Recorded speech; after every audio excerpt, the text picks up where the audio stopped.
Ding! A distinct notification chime sliced through the noise of the crowded gastropub. My forepaws midair, I slid my phone open. It was an Instagram notification. Bella had just posted to her feed. In the photo, she was wearing a tight, midriff-bearing crop top, leaning affectionately against Gavin, her so-called guy best friend. Visible on her flat stomach was a small heart tattoo. The secret little mark she had once promised was for my eyes only. My gaze lingered on the image for a second before my thumb tapped save. What y'all looking at? A shadow fell over my screen. I looked up to see Moose's massive head leaning in over the table. Nothing. Just checking emails. Moose chuckled, a deep rumble in his chest, and downed his IPA. But a few seconds later, he couldn't help himself. Seriously, bro, your girlfriend is practically draped over another dude on social media. And you're not even a little pissed? I glanced at his wide, earnest face, written all over with morbid curiosity. I replied slowly, "What's there to be mad about? He's just her bestie, right? Besides," I added, "it just gave me the perfect reason to break up with her. Win-win for everyone." For real, Moose's eyes went wide. Last Christmas, you got to do a screaming match with your parents just to defend marrying her. You're over just like that. Seeing his skepticism, I unlocked my phone again, pulled up Bella's post, and typed out a comment.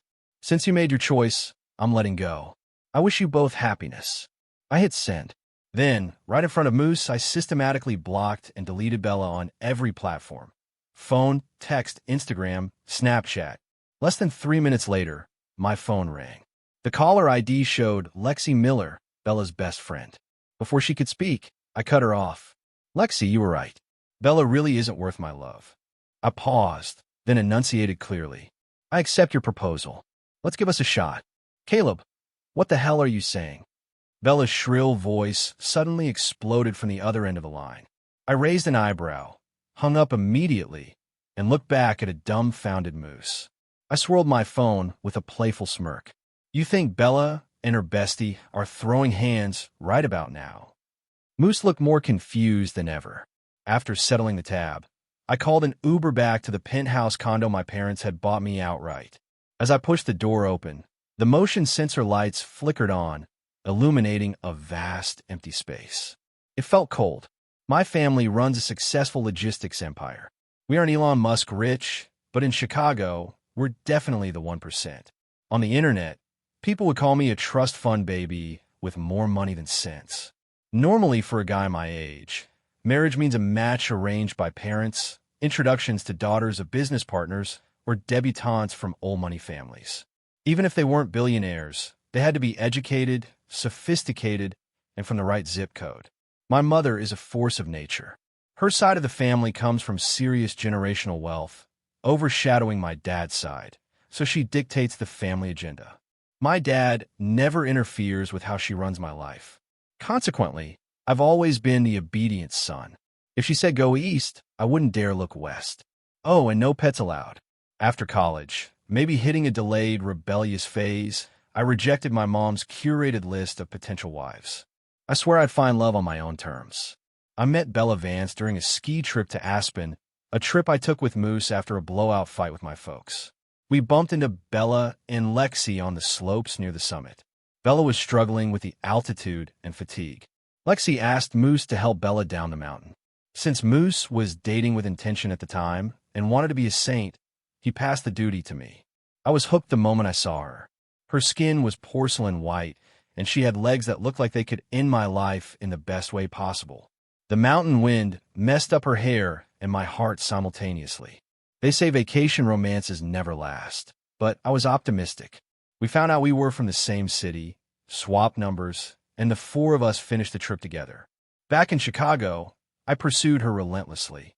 With my looks and Lex's helpful nudging, Bella agreed to be my girlfriend within a month. In the beginning, we were inseparable. Being apart for even an hour felt like torture. Our phones were constantly lighting up with texts, from what we ate for lunch to a cute dog on the street. Once, I worked late at the office until the street lights came on. When I walked out, Bella was waiting in the cold with a thermos of homemade clam chowder. The steam from the soup fogged up the air between us. And in that moment, looking at her soft features, I decided she was the one. Later, when we became intimate and I realized I was her first, my resolve to marry her turned to granite. Bella's parents were regular working-class folks. She was an only child, so no leeching siblings to worry about. I figured I could talk my parents around.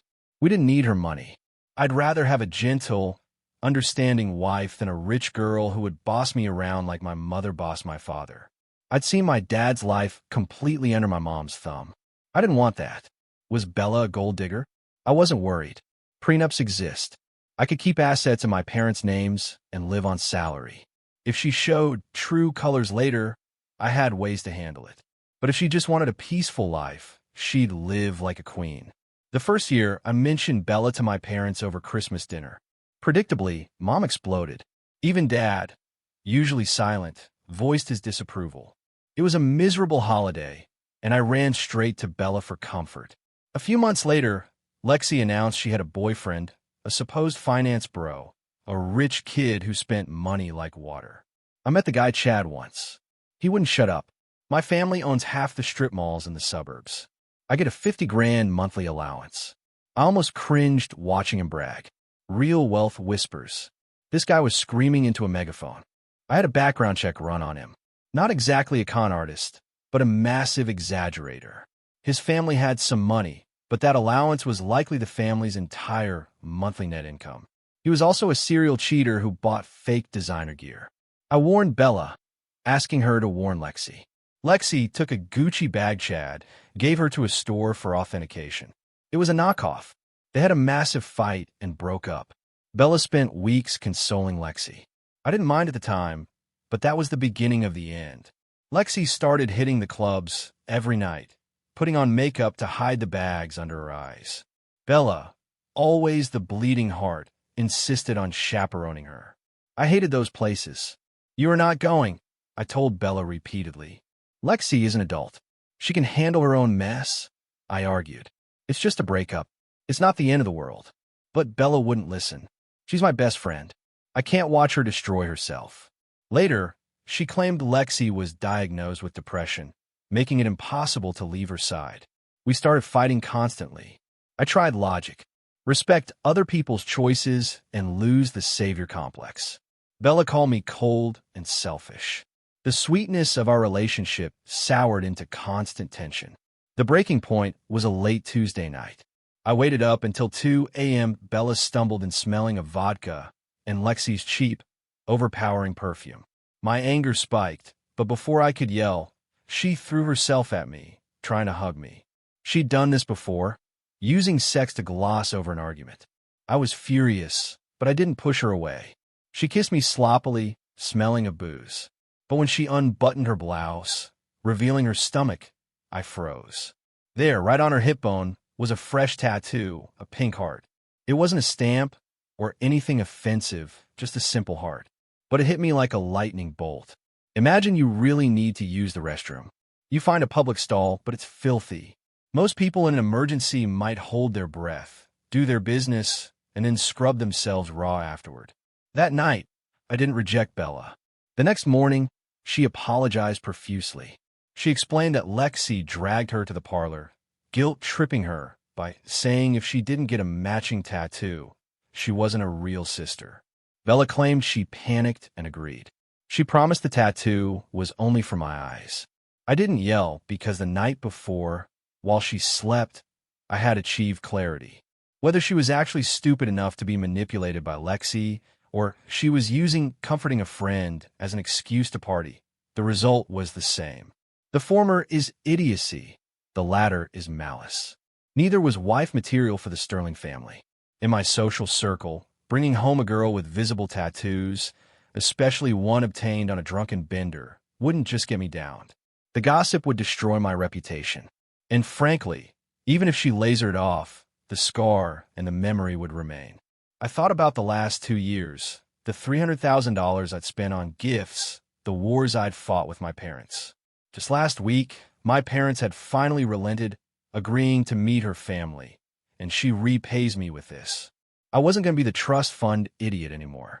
Once I decided to leave, the urgency vanished. Since I'd wasted my heart, I figured I should recoup some of my investment. I started making demands. Latex dresses, role-play outfits, things I've been too polite to ask for before. Initially, Bella resisted, frowning and saying it wasn't her. I didn't argue. I just dropped the ultimatum. You compromise yourself for Lexi with a permanent tattoo, but you won't wear a dress for me? If you care about your bestie so much, go date her. I gave her the silent treatment. No calls, no texts. 2 days later, she cracked. Caleb, love, I am sorry. I'll wear whatever you want. I had her completely under control. For the next 6 months, she was docile, eager to please. Seeing her walk on eggshells to make me happy erased my resentment. Life was actually pretty good. Sensing my emotional distance, Bella started pushing for marriage again. She even cut back on seeing Lexi. I stalled, giving vague answers about being young. Eventually, I asked her to prove her love. If you could get a tattoo for Lexi, you could get one for me. I told her to tattoo my initials, CS, on her other hip. I set it as a test, expecting her to refuse. She actually did it. My respect for her hit rock bottom. Just as I was planning a soft landing breakup, Bella told me about her new guy best friend, Gavin, and wanted me to meet him. I refused. So, she showed me the photo, the one she eventually posted. Perfect. She handed me the smoking gun. The morning after the Instagram breakup, I dressed for work in my usual bespoke suit. I opened my front door and stopped. Bella was crouching in the hallway, head buried in her knees. Hearing the door, she snapped her head up. Her face was streaked with dried tears, her hair a bird's nest. There were scratches on her cheek, evidence of a physical fight with Lexi. Babe, she scrambled up, legs numb from crouching, and stumbled. I called you all night. I didn't want to wake you by knocking. She sniffled, reaching for my sleeve, eyes pleading. A year ago, this would have broken my heart. Now I just felt a detached annoyance like seeing a stray cat begging for scraps. I stepped back, dodging her hand. What do you want? The coldness in my voice made her flinch. Babe, Gavin and I. Nothing happened. It was Lexi. It was that Lexi. She was sobbing now. She told me you were being distant because you wanted to dump me. She said posting that photo would make you jealous and win you back. I didn't know she was trying to steal you. She was trying to break us up. And you believe that? I scoffed. Also, don't call me babe. That title is reserved for my future wife. Bella turned pale. She opened her mouth, but I brushed past her toward the elevator. She tried to grab me. I shook her off. When I left the office building that evening, she was standing under a street lamp. She had cleaned herself up, but the desperation was still there. I knew she wouldn't let go easily, setting aside feelings. My family's wealth was a winning lottery ticket she was about to lose. Even the dumbest person sobers up fast when their meal ticket is about to vanish. Before she could speak, I dropped the nuke. Bella, I don't love you anymore. It hit her physically. Tears streamed down her face. I expected her to turn and run. Instead, she lunged, grabbing my wrist in a vice grip. Caleb, give me one more chance. Her voice cracked. I swear I'll never speak to Lexi or Gavin again. Please. Lexi manipulated me. I pried her fingers off my arm. Lexi is a snake. Sure, but what does that make you? I stared her down. For the sake of the last 2 years, I won't be cruel. But if you keep harassing me, I will file a lawsuit to recover every piece of jewelry and every bag I bought you. Check the laws on conditional gifts in contemplation of marriage. Are you really this heartless? She whispered, trembling. I didn't answer. I got in my car and drove away, leaving her weeping under the yellow glow of the streetlight. That was the end of it. She didn't come back. Probably realized she couldn't afford to pay me back. The only shift was that my parents, hearing the news, immediately fired up the matchmaking machine. This time, I didn't fight it. My rebellious phase with Bella had taught me a valuable lesson. Sometimes parents actually know what they're talking about. 2 days later, Moose showed up in my office looking suspicious. Caleb, serious question. He grinned. You need a wife, because if you do, I've got a delivery for you. I almost laughed. Sure, send her via Amazon Prime. I playfully kicked his shin. Moose dropped the act and got serious. No joke. My wife's younger sister just got back from grad school in London. You met her once. Her parents are stressing about setting her up. Why don't I introduce you? I went silent, thinking it over. I knew Moose's in-laws well. The Fong family, we'll call them the Yorks for adaptation's sake, was old money, intellectual. Moose was rich, but his marriage to Evelyn York was definitely him marrying up in terms of social standing. If he wasn't a 6 feet 4 inches charmer with a heart of gold, he wouldn't have stood a chance. I rubbed my chin. You're setting me up with your sister-in-law. You trying to get me roasted by your father-in-law alongside you. Moose grinned shamelessly. Mostly, I just want you to have to call me brother-in-law. Get out. I rolled my eyes. A few days later, I agreed to meet her. Her name was Emily York. Moose and I are lifelong friends, born on the same day in the same hospital. He came out in the evening, a giant baby. I was born in the morning, slim and wiry. People say I look like a K-pop idol or Timothy Chalamet. Refined, slightly pretty. Moose is built like a linebacker. We're total opposites, but inseparable. I knew he wouldn't screw me over.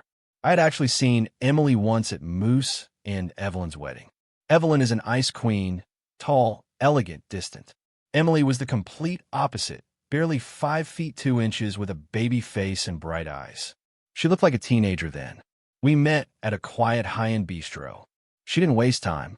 You know my family situation, Emily said, sipping her tea. My parents are grooming Evelyn to take over the firm. I don't have that kind of ambition. I plan to work a low-stress job, take care of the house, and raise kids, but I have a hard line. She looked me in the eye. Zero tolerance for cheating. No open marriage nonsense. If we do this, we are loyal. I was instantly sold. Honestly, I didn't want a power couple dynamic. I just want a peaceful home. I've seen those couples who are both CEOs scheduling intimacy via assistants. Nightmare fuel. It was exactly what I wanted. My dad is a wealthy man, but the idea of him cheating on my mom is laughable. She'd bury him. We clicked immediately. My parents were thrilled. They've been jealous of Moose's marriage into the York family for years. Look at the girl Mason married, they'd say. Compare that to her. I thought the drama with Bella and Lexi was over, but fate is funny. One evening, leaving work, Lexi cornered me. She looked terrible, dark circles, erratic energy. She rushed me, grabbing at my sleeve. Caleb, please, you have to talk to Bella. She's spreading rumors that I have HIV. She's telling everyone I'm an escort. She threatened to kill my family if I sue her. She's insane. I sidestepped her. Sounds like karma. Lexi. I stared into her panicked eyes. You couldn't stand seeing Bella happy, so you dragged her down into the mud with you. Now you're both covered in it. Enjoy. The truth was I hadn't totally lied to Bella about Lexi hitting on me. Lexi had once offered to be my side piece. I rejected her instantly, not just out of loyalty, but because she was a walking petri dish of bad decisions. Caleb, I made a mistake. You didn't make a mistake. You overplayed your hand. I cut her off. Adults make choices. Adults pay the price. Bella taught me that. I signaled security. If this woman comes back, call the cops. Lexi stumbled back, looking shattered. Time marched on. A year later, Emily and I were married. No drama, just a smooth transition into a happy life. Bella never reappeared to object at the wedding. Moose finally got his wish and made me call him brother-in-law at every family dinner. Our business thrived. Emily kept her word. She worked a 9 to 5, came home, and made the house a sanctuary. I became a homebody. Funny enough, I used to like tall, leggy girls. Now I was obsessed with my petite wife. One weekend, I asked, "Want to join me on my business trip?" She agreed. Shortly after, Emily got pregnant. The families went wild. Moose and Evelyn had been trying for 3 years with no luck, but apparently, pregnancy is contagious. 2 months later, Evelyn was expecting twins. 7 months later, Emily gave birth to our daughter, Stella. 2 months after that, Evelyn had a son, River. Bella was just a messy footnote in the first chapter of my life. Side story, Lex's perspective. I am a successful woman. At least I was successful at destroying Bella Vance, but I'm also a total loser. Bella's revenge was swift and nuclear. The rumors about my health and services spread through our social circle like wildfire. Friends ghosted me. My family looked at me with shame. Sitting on a train out of town, running away, I remembered the day I met Caleb. It was in Aspen. Bella was whining. I can't walk anymore. I saw Caleb, and Moose first. Caleb was stunning. He looked like a movie star just standing in the snow. He radiated expensive. I walked up to Moose, flashing my best smile. "Hey, big guy, my bestie is struggling. Mind giving her a hand?" I assumed Moose, the giant, would grab the opportunity to play hero. That would leave me free to slide in next to the handsome one, Caleb. Exchange numbers, maybe spark something. I didn't account for Moose being a gentleman and passing the job to Caleb. Even worse, Caleb actually fell for Bella. Once they found out they were from the same city, he pursued her like she was the last woman on earth. Was I jealous? Hell yes. Bella and I grew up together.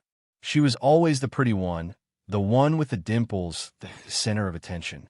I was the sidekick, the foliage to her flower. I managed it for years. But seeing Bella post Instagram stories of the Louis Vuitton bags Caleb bought her, the five-star dinners, the envy wrapped around my heart like a vine. We came from the same background. Why did she get the Prince Charming with the Amex Black Card? I became obsessed with finding a guy to beat her. Then I met Chad. He claimed to be loaded. On our first date, he bought me a Coach bag. I was so desperate to level up that I ignored the red flags. I wanted to post my own luxury life despite Bella. It didn't last. Bella posted a limited edition Chanel bag. Caleb gave her $12,000 worth of leather. I saw red. I demanded Chad buy me one. Chad looked at me and smiled. "I can get you the bag, babe. But how are you going to thank me?" I wasn't naive. I knew what he meant. I had been saving myself, hoping to marry up, but the jealousy was a drug. I looked at Bella's post and nodded. I thought if I gave him my virginity, he'd commit. Chad was a fraud. The Chanel bag was a fake from Chinatown. When I confronted him, he laughed, admitted it, and dumped me. I was left in my apartment, crying over cheap plastic jewelry, feeling used and dirty. And I blamed Bella. If she didn't have everything I wanted, I wouldn't have to base myself. My envy turned into hate. I started hitting the clubs to numb the pain. I dragged Bella along every time. She was soft. She couldn't say no to my tears. "Chad's a loser, Lexi," she'd say. "Buy me drinks. You're beautiful. You'll find someone real." Her pity made me want to vomit, especially when Caleb would tag along, looking miserable but protective. It felt like she was parading her perfect boyfriend in front of me. I decided to destroy it. The plan, the tattoo. Caleb's family was conservative elite. Old money hates ink on women. I started brainwashing Bella. "It's a sisterhood thing," I whispered. "A promise that we'll never leave each other." She refused at first, so I threatened suicide. "You don't love me. I'm going to jump off this balcony." She caved when a needle buzzed into her skin, leaving that pink heart. I was smiling internally, but Caleb didn't dump her. That failure burnt, so I escalated. I tried to seduce Caleb directly, hinting I'd be a willing mistress. He looked at me like I was dog crap and told me to get lost. "Fine, but I'll see." I introduced Bella to Gavin. Gavin was a player looking for an easy score. I was looking for chaos. We teamed up and it worked. Bella got dumped. I laughed until I cried. I thought I won, but I didn't predict that Bella would snap. The breakup broke her brain.